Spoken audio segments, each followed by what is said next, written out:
Sarah Knight's with us. She's the executive director of the Carteret County Chamber of Commerce, and we're talking a few moments here about cookies.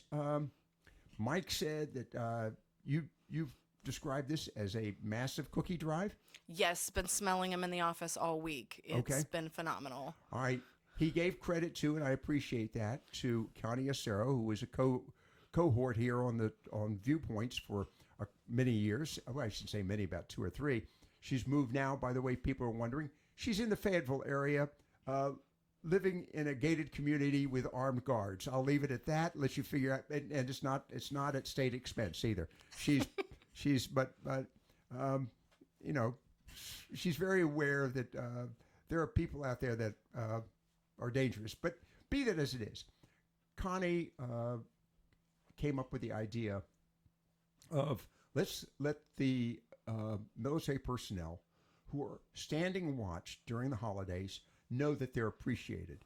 And so the idea was to take cookies to them on the watch, all the watchstanders. Now we're going to have more than sufficient numbers because you've got a lot of young Marines, sailors, coasties, soldiers, Army soldiers who are standing watch in and around our various military installations, and they're doing it Christmas Eve, Christmas Day, and they're missing family. So the idea...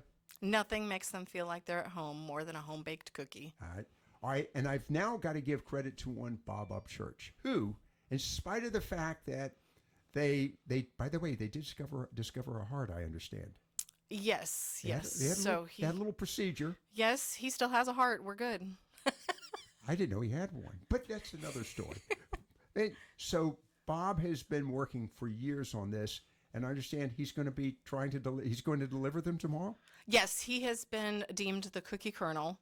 Okay. So, yes, Bob, despite his doctor's orders, has found a loophole to at least be able to drive the cookies You watch and see. The doctors are listening in right now, and I bet you there's armed guards keeping them.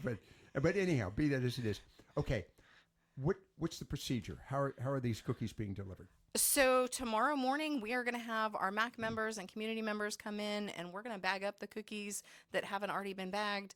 And last year, we produced 31 boxes of cookies delivered to 4 of our local bases. Okay.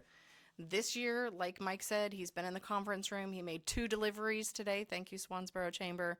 There's going to be more cookies this year than there were last year. And I think the other aspect of this, and I just want to say this too, I know it's too late to get cookies to you all. I'm assuming it. Unless you get them between 9 and 10 a.m. tomorrow. Okay, at McKenzie Square, at your office. Yes. But the other one is, and if anybody's listening, if somebody should bring in some cards.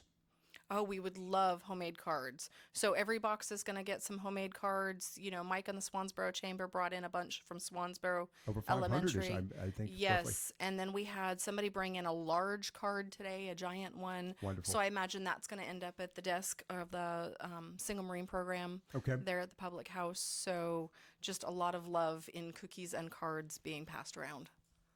A little bit of background on you. The Marine Corps brought you here to the area, did it not? It did. I joke that I was brought to this area as a hostage, and now I'm here by choice. Let me just make a comment to that. And that's something else Connie always pointed out in her conversations related to military families.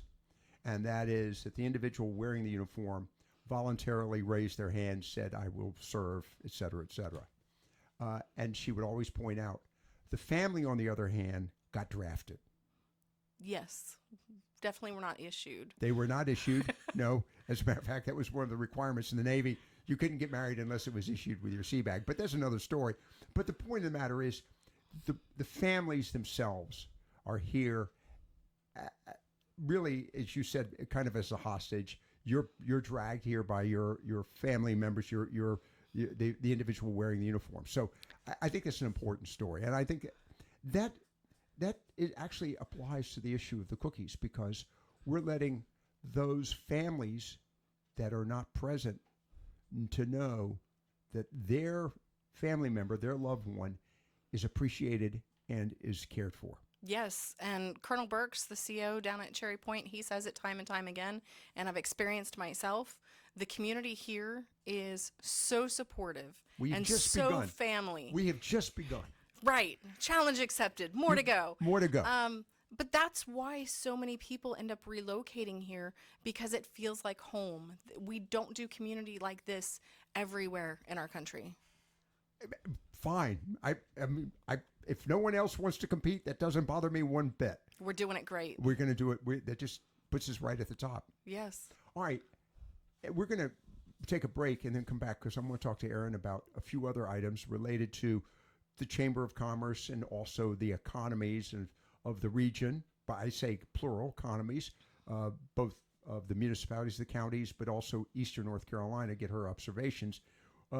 The other aspect of this, though, I want to remind everyone that, and I think you frankly closed it out with the best description, that we are family. 100%. I think that's an important issue. It's really important. All of you that have contributed, to all of you that have, even prayed about it, thought about it, thank you very much. Yes, the Carteret County Chamber is proud to make this our 21st year doing our Cookies for the Troops.